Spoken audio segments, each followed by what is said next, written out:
પણ છેલ્લા કેટલાય વર્ષોથી સતત ફરિયાદો મળતી રહી છે,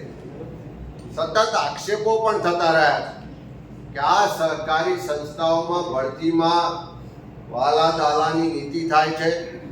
પોતાના માનીતા લોકોની જ ભરતી થાય છે, સગાવાલાઓની જ ભરતી થાય છે, કાં તો પછી 20 લાખ 25 લાખ 40 લાખ રૂપિયા લઈને ભરતી થાય છે। આ સહકારી સંસ્થાઓમાં ભરતીમાં ભ્રષ્ટાચાર બાબતની જે ફરિયાદો છે એને ધ્યાનમાં રાખીને આજે સરકાર પાસે માંગણી કરી છે કે સરકાર જો આ ભરતી પ્રક્રિયામાં પારદર્શિતા લાવવા માંગતી હોય, ગુજરાતના જે યુવાનો છે એને સાચી રીતે આ ભરતી પ્રક્રિયામાં ન્યાય મળે એ રીતનું આયોજન કરવા માંગતી હોય તો સરકારે તાત્કાલિક ધોરણે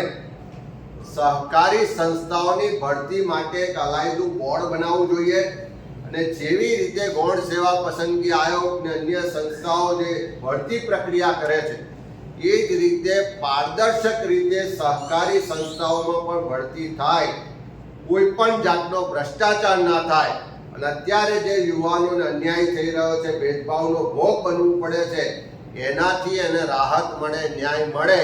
એટલા માટે સહકારી સંસ્થાઓની ભરતી માટેથી અલાયદું બોર્ડ બનાવવાની માંગણી કરી।